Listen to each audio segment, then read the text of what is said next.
Video pembelajaran sejarah kali ini kita akan membahas salah satu kerajaan besar di Nusantara, yaitu Kerajaan Singasari.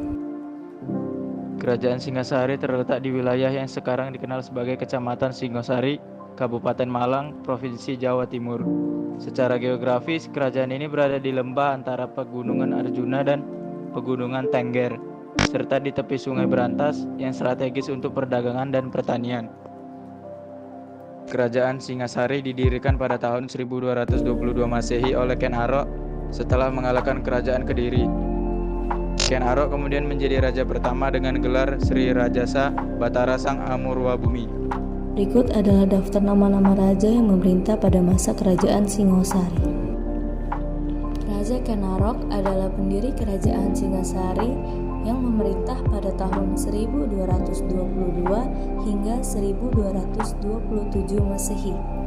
Raja Anusapati adalah Siwa Mahadewa dari Kandi Kidal yang memerintah dari tahun 1227 hingga 1248 Masehi.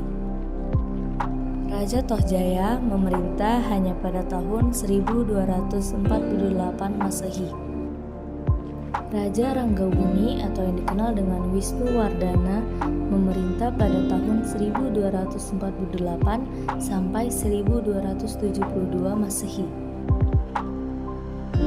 Raja Kertanegara atau yang dikenal dengan Raja Terakhir Singasari memerintah pada tahun 1272 hingga 1292 Masehi.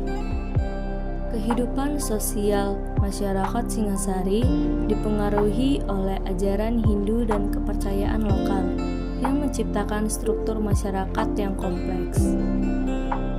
Masyarakat Singasari pula terbagi menjadi dua kelas utama. Yang pertama ada kelas atas yang sering disebut dengan keluarga kerajaan dan keluarga bangsawan. Yang kedua ada kelas bawah yang disebut dengan rakyat jelata. Kerajaan Singasari dikenal dengan sinkretisme antara agama Hindu dan Buddha yang dikenal sebagai Siwa Buddha. Hal ini terutama terlihat pada masa pemerintahan Raja Kertanegara yang mendukung integrasi kedua agama tersebut. Ada beberapa peninggalan penting dari Kerajaan Singasari. Yang pertama ada Candi Singasari yang terletak di Kecamatan Singosari, merupakan candi Hindu-Buddha peninggalan bersejarah. Yang kedua ada Candi Kidal yang didedikasikan untuk menghormati peran penting Anusapati. Yang ketiga ada Candi Jago yang memiliki relief yang menggambarkan kisah-kisah dari kitab suci. Yang keempat ada Candi Sumberawan yang berbentuk stupa menunjukkan pengaruh Buddha.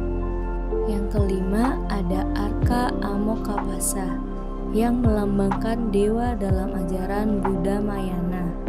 Yang keenam ada Prasasti Mula Malurung yang berisi informasi tentang silsilah raja dan kebijakan kerajaan. Yang ketujuh ada Arka Dwarapala yang berfungsi sebagai penjaga gerbang. Sementara dalam kepercayaan Buddha, Arka ini merupakan perwujudan Buddha dalam bentuk manusia yang tampak seperti monster. Yang kedelapan ada Arka Ganesha yang digambarkan dengan wujud manusia berkepala gajah. Arka ini mencerminkan simbol pengetahuan dan kebijaksanaan.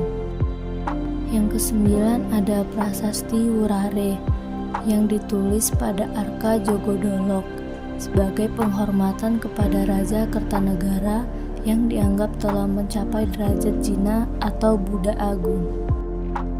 Yang ke-10 ada Prasasti Manjursri yang dipahat di bagian belakang Arka Manjursri dan awalnya ditemukan di Candi Jago yang berisikan cerita Aditya Warman yang membangun candi tambahan di lapangan Candi Jago.